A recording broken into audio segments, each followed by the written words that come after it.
Today, I'm taking you around Glengoyne Distillery, and I am so excited for this one. A distillery with a phenomenal history dating all the way back to 1833. They take things slowly and steadily here at Glengoyne. But one point I wanted to make before we get into things here at this beautiful distillery is that this is a Highland single malt Scotch. You may be wondering why I'm standing over the road from the distillery and not right outside like I normally am. And the reason for that is this road actually cuts through the old Highland Lowland Scotch line when it comes to taxes. And so whilst this is a Highland single malt Scotch distillery, we're currently standing in the Lowlands, which is where their whiskey matures in these beautiful dunnage warehouses.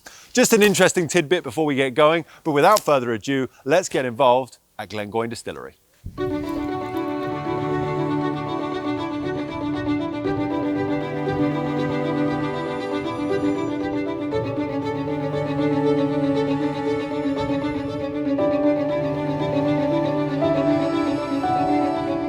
So we're inside here at Glengoyne now, and I'm standing next to Gordon Dundas. Gordon, thank you so much for taking the time. Fabulous to have you here. Oh, I really appreciate it. Cannot wait to get a tour of this distillery and have a look around. Gordon, you are the Brand Development and Advocacy Director. Yeah. For everyone at home, explain what that long title means. You get involved with pretty much everything here at the distillery, right? We do. It's all about ensuring people understand the Glengoyne story, understand how we make our whiskey, what makes us different to other whiskies, and not just here, internationally in our markets as well, taking our brand out to the people and the influencers around the world. Fantastic. So yeah, that's a lot of what I do. Okay, love it. And I mean, this is the thing, Glengoyne, a massive brand, but actually here at the distillery today, the size of it is actually quite impressive. How much you've managed to grow this brand, given you're only producing about 1 million litres per annum. We are. It's a small distillery. Yeah. 1 million litres is not a lot. It sounds a lot. It's not a lot. If you look at even behind us, we've got, you know, the mash tun here. We've got the stills here. You can walk around this distillery in a couple of minutes. It's not big, but what we do with that 1 million litres, we're trying to make the best possible spirit. We distill slowly. We're looking for a beautiful fruity whiskey, which is really stamped by those stills that we can see behind us. Right, okay. That's why we have 3 stills, though they're double distilled. We may come back to that later. Yep. And then we just use the finest cask to make our whiskey. That's our ethos. We're a family-run business. That's what we do. I love it. And still family run since the distillery was acquired in 2003. That's exactly right. Amazing stuff. Okay, so, I mean, you're famously taking your time. I think the tagline is unhurried since 1833, which I love. Like you say, really making sure that everything is just right. Maybe you can tell us from the beginning of the whiskey making process, where is it that time really starts paying it off? Is it from the mash tun? Is it from even beforehand sourcing the wood? Where does that start? It's from everything. Yeah. You know, let's start with wood. Our sherry cask takes 6 years to make in Spain. Right. That's to give you the finest sherry cask you possibly can. That's obviously at the end of the process here. Here at Glengoyne, we're really looking about, let's start with the stills behind us. We're looking at holding the temperatures fairly low in terms of the strength of alcohol. It means we're distilling slowly. We're letting the shape of those stills develop flavor that we've created through fermentation, as well as in mashing. Okay. So there's a whole ethos of taking our time. We'll go through it as we go through the process. But from everything from the barley that we use all the way through to the cask that we use at the end is all about trying to feasibly make the best possible spirit and whiskey. Fantastic. Okay, and that starts here obviously at the mash tun with you guys. Tell us, obviously you were explaining about trying to create a clear wort, maximizing those estery flavors. Yeah. For everyone at home, maybe you could explain a little bit more about that. Well, that's really, really important to understand, I think, in the whiskey making process. The first thing is Glengoyne is unpeated. It never has been peated. Yep. It never will be. So therefore, when you nose a Glengoyne, you get none of that smoke. I love smoke. I'm not criticizing it. I'm just saying have a place here. We don't have it here. So what you pick up on the nose is really, truly what comes from this process, right? As well as the cask interaction. So if we start here, we have a 3.85 ton mash. Okay. We add waters at different temperatures. 63.5 degrees is the initial temperature, and then 2 higher temperatures. Okay. We're trying to extract those sugars from the grist, but how you extract them is really important. We want the husks to create a bed in the mash tun so that a lot of those solids are left within that mash tun. Right. And so we're extracting a relatively clear liquid, a clear sugary liquid called wort. Now, if I took you to Islay and I took you to Lafroig, for example, they would not do that, because if you do that in Lafroig, you're leaving all those phenols in there and all that smoke in there. Absolutely. So they want to extract a cloudy wort. They will extract it in a different way. That's the beauty of whiskey. This is what works for us. Yeah. And we take that clear wort, and it's still got colour to it. It's not clear as in water, but it's clear in terms of solids. And we take that into fermentation. We ferment, we distill, we create our spirit. So it does start here. Fantastic stuff. Very exciting. So already from the point of mashing, very different story told here at Glengoyne. Let's have a little look. Can we move into the fermentation room now? Yep. Have a look at what goes on there? Absolutely. Follow us, guys. Let's go.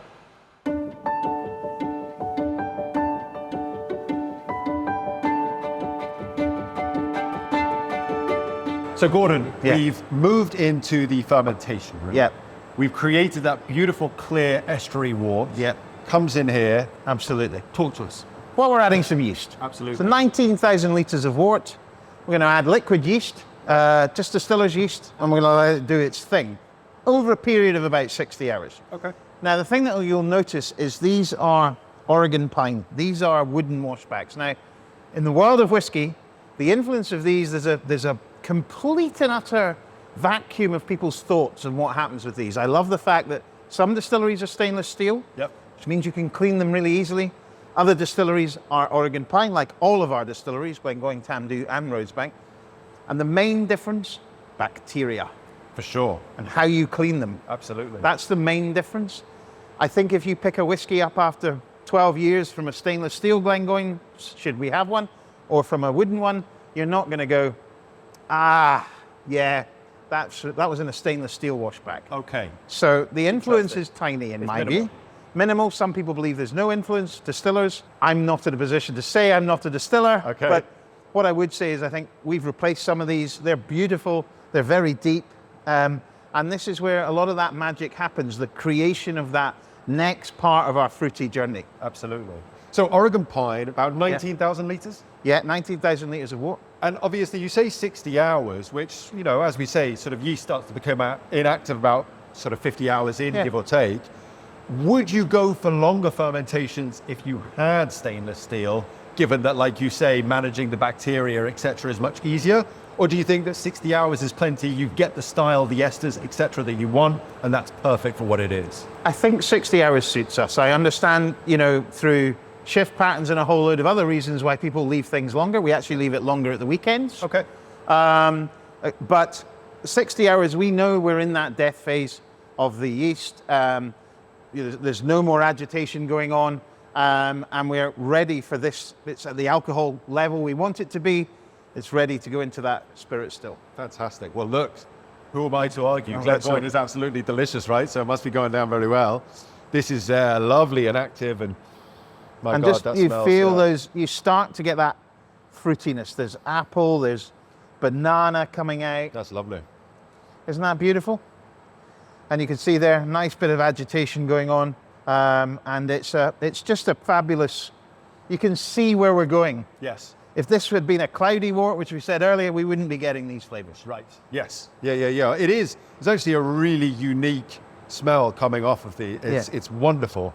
And I'm noticing as well. Do you have sort of switches in any of these? We do have switches, yeah. Yeah. Okay. Cool. So we've got the switches there just in case it starts to come over the top. Is that something that's needed off us?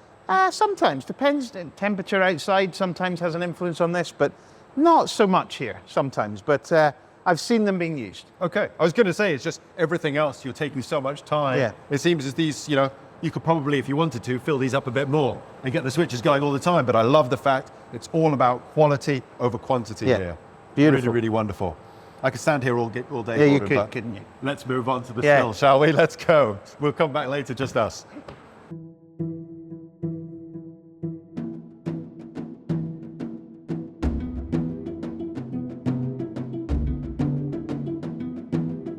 So we are back in the still room now, and the journey, this slow and steady journey, continues here. Gordon, tell us what's going on. We've got this wash still. Yep. We've got 2 spirit stills, Yeah. but it's only double distilled. That's right. Explain to the people at home what's going on, why we need these 2 spirit stills. Well, it's all about creating lots of copper contact and reflux. So Right. we see the furthest away still is our initial wash still. We pump our beautiful beer that we've created through fermentation into here. Fantastic.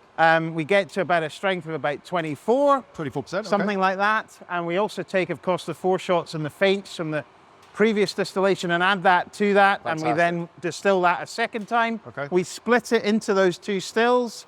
And what we're trying to do is to get the shape of these stills to work. So we're filling them up less. We've got these beautiful boil pots which create, you know, lots of reflux. But the thing that we really want to get across is the temperatures of distillation. Okay. So we know that the boiling point of alcohol is 78.3 degrees. So if you heat just to above that, you're starting to simmer, you're starting to get those lighter vapors are going to work up the outside of those stills into the condenser, but the heavier ones will get flung back down, will have to be distilled until they're lighter. Okay. Which means that we're actually distilling for about a 6-hour period. Wow. Okay, fascinating. Yeah. And the beautiful thing about that, if I'm understanding correctly, please do correct me if I'm wrong, but you could actually get away with just having one of these spirit stills, maybe if it was a bit bigger, Yeah. and you could fill them up a lot more, but it Yeah. would be a whole different game. Change the spirit character hugely. By having two, it's just taking things slower, it's allowing things to reach that point. It's beautifully inefficient. I love that. Fantastic. Beautifully inefficient. Really, really wonderful. And it just sings to the whole song of what we've been sort of Yeah. journeying around thus far. What I'm noticing as well is the line arms are almost 90 degrees. They're Yep. going fairly straight across, a little bit of a dip down. Yeah. I think You the know- other thing that's really, you know, to understand is we have a very short foreshot run. Right. So it's literally minutes before we're then cutting in at 74% alcohol Right. into our heart. Yep. We run that for about 3 hours down to 64, and that is our new make spirit. Lovely. Around about 71% alcohol. Okay. And then another 2 hours of feints, and we're done. And then the next washback of beer is fired into the spirit still. So Fantastic. actually, the setup of Glengoyne is not perfect in terms of getting everything into the stills. And that means we are only about 1 million litres a year. Yeah. If we changed a few things, we could be maybe 1.2 million litres a year, speeded the stills up a little bit. But in 10 or 12 years' time, Jake, you'll be coming back to me saying the 10-year-old doesn't taste the same. For sure. Quality would drop. Absolutely. This is the thing I love about this. Scotch is very good for taking its time generally, Yeah. but when you come to a distillery like this, you really get a feel for the craftsmanship that goes into this sort of product. So comes off the stills, total percentage of about 71. Yeah. We're going to move on to the casking bit in a moment. What does it get filled into the casks at? Is it a standard 63.5? Absolutely, yeah, 63.5.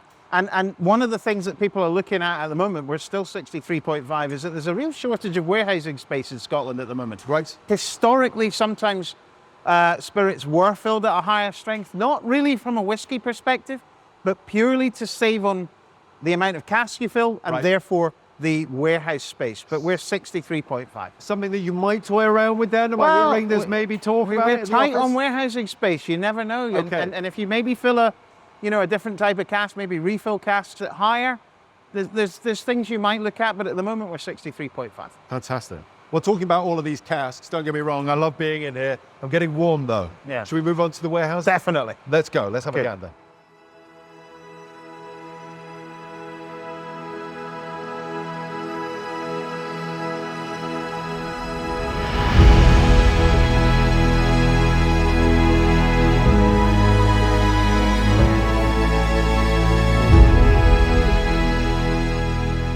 I'm currently standing in what used to be the kiln here at Glengoyne. Now, unfortunately, they haven't used this as a kiln for over 100 years. But if you ever make the decision to stop off here at Glengoyne, you will notice a beautiful pagoda roof, and that is for this building here. Used to be the kiln, it has now been completely renovated into warehouse number 1. And what a special room this is. I'm here with Gordon Dundas. Gordon, thank you so much for stopping off with us. You are an experiential tour guide or ambassador here, really. Yeah. You know everything about Glengoyne, right? I would like to think so, since I was a distillery ambassador here for Fantastic. a number of years. Okay, so and you're now I the work. man to talk to. Well, now I work for Gordon Dundas. Okay. Who you have met. So Absolutely. yeah, this, Jay, was a great place for the tour to come to. Yes. Sometimes people don't quite understand, if English wasn't their first language, the processes. Yes. But when they came here, then they could see fully get involved and understand. And this is the thing, guys, for all of you at home, behind us here is this beautiful wall of whiskey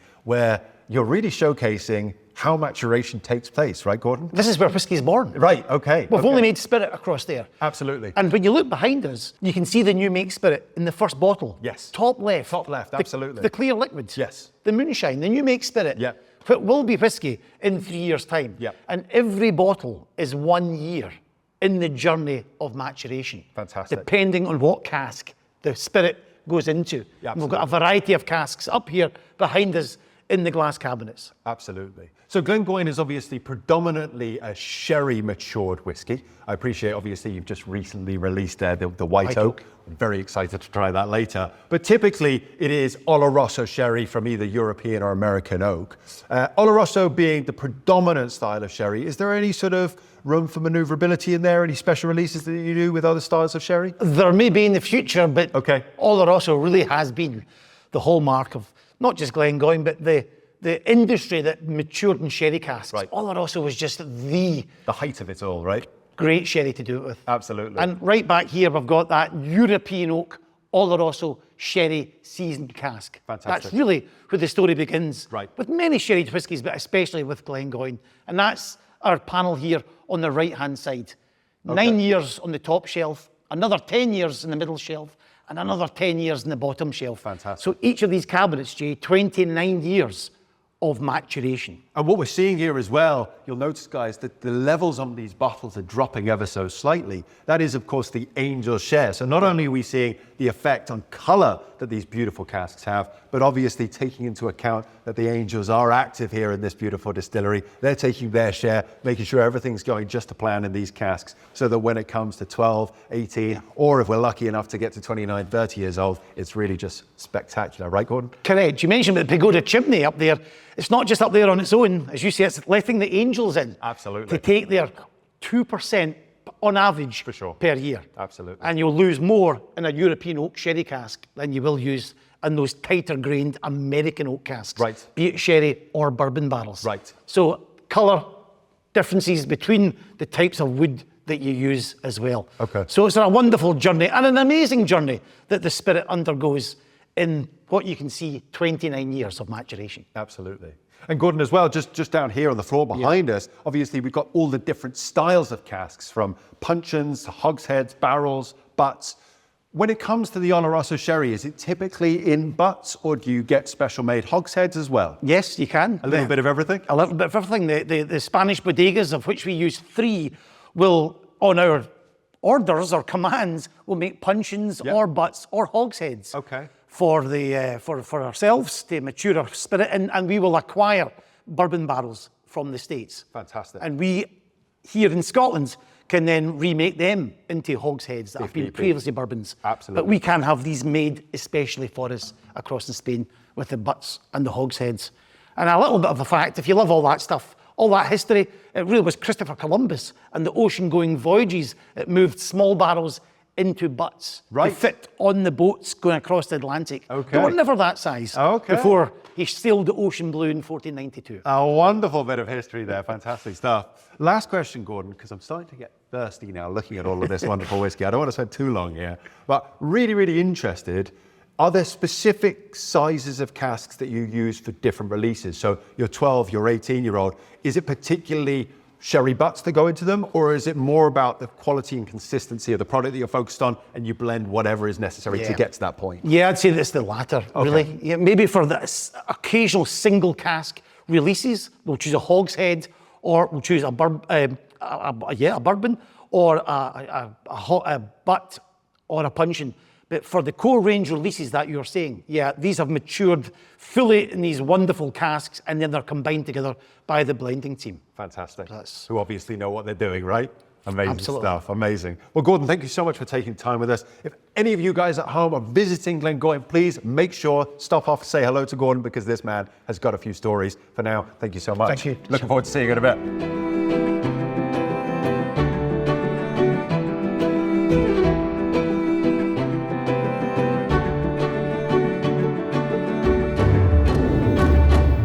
So we've just come from the #1 warehouse, Jake, and we're now here in Burnfoot Lodge.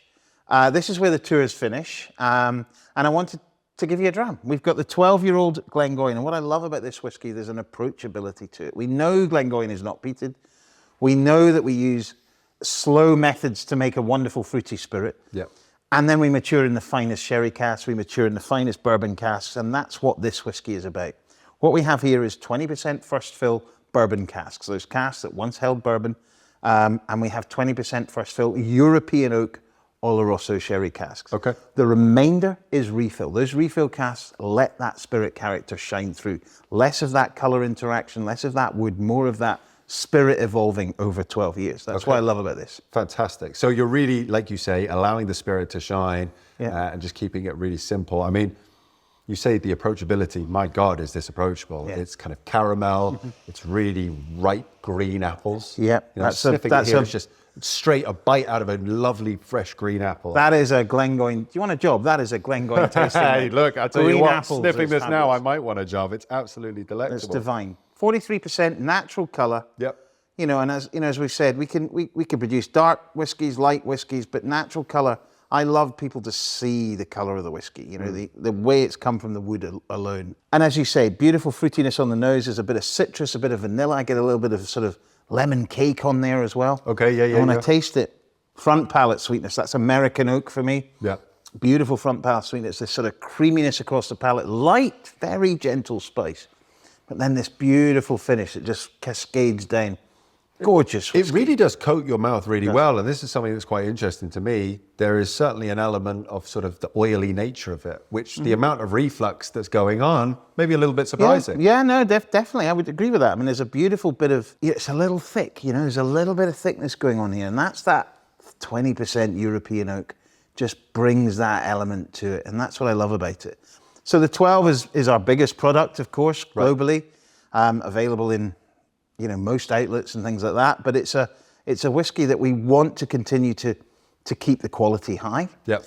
Because it's what most people's entry point is to Glengoyne. We have a 10-year-old as well. Right. And as we go forward, we'll see how those two compare and how we work them together or separately.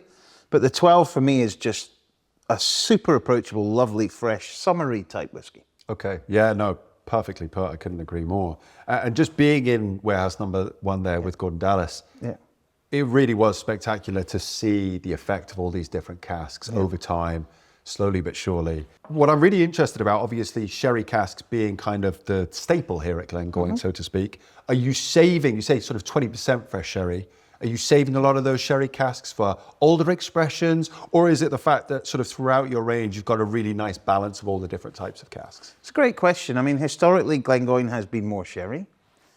But actually the spirit character suits any type of cask. It suits bourbon casks in a very general sense, produce a slightly lighter maturation, so arguably a little bit more of that spirit character shining through.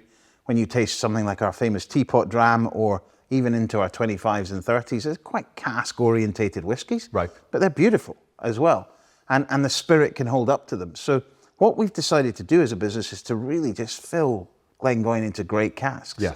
Yes, the 25 will still be there in the 30, but as you know, we brought in a 24 white oak, which is at one end of the spectrum of maturation compared to the 25 Glengoyne. For sure. And everything's in between. So really, we're trying to make the best possible Glengoynes using the best possible casks, full stop. Absolutely. Yeah. And what I really love, you were saying earlier, I can't remember if it was on camera for everybody at home, but there's not a huge amount of re-racking going on here at Glengoyne. No. Now, lots of distilleries big into their re-racking projects, and there's definitely a space for that in the industry, but I love the way you described it to me. It's like a focus on quality casks, watching how they mature, using them for the right projects, and where necessary, having the expertise of your team here, blending them together to create these wonderful products. It's a slightly different approach to a lot of distilleries nowadays, but it's obviously working really, really well for you, which is wonderful to see. Absolutely, and you know, we do and have done re-racking and things, but certainly our only product out of our whole range that we finish anything in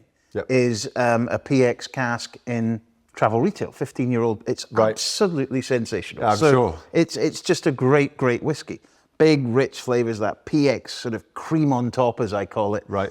Gorgeous. And but normally we're using Oloroso, we're using American oak, full-term maturation in our core ranges, and that's really exciting for us.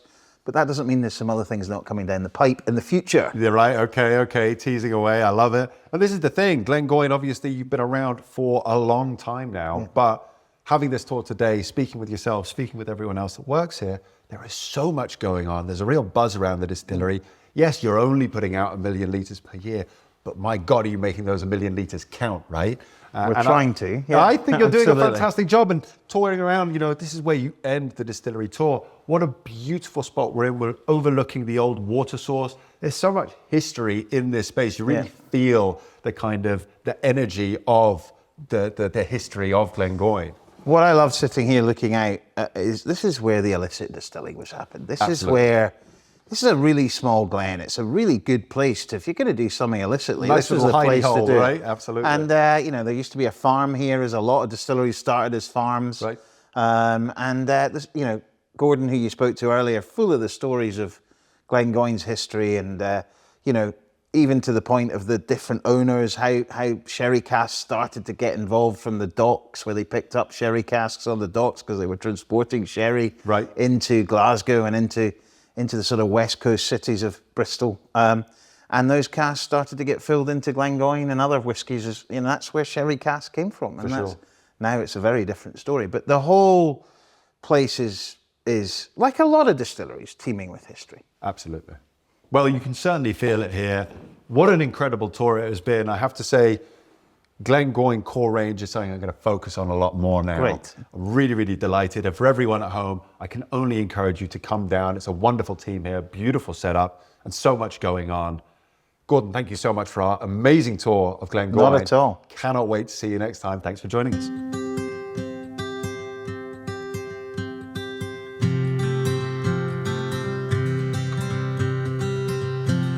So we started the day here at Glengoyne and it was raining. We've had an absolute spell of sunshine here throughout the afternoon. Unfortunately, we finished the day and it's raining again. But alas, it does not matter because we have learned so much about this incredible Highland single malt Scotch distillery. I cannot wait to come back here, but more importantly, I cannot wait to see all of the exciting exclusive releases that are be coming over the coming months and years. This is a distillery that has really earned my respect on this visit, and I can only encourage you to come down so you can learn about what makes Glengoyne such a special, standout single malt Scotch.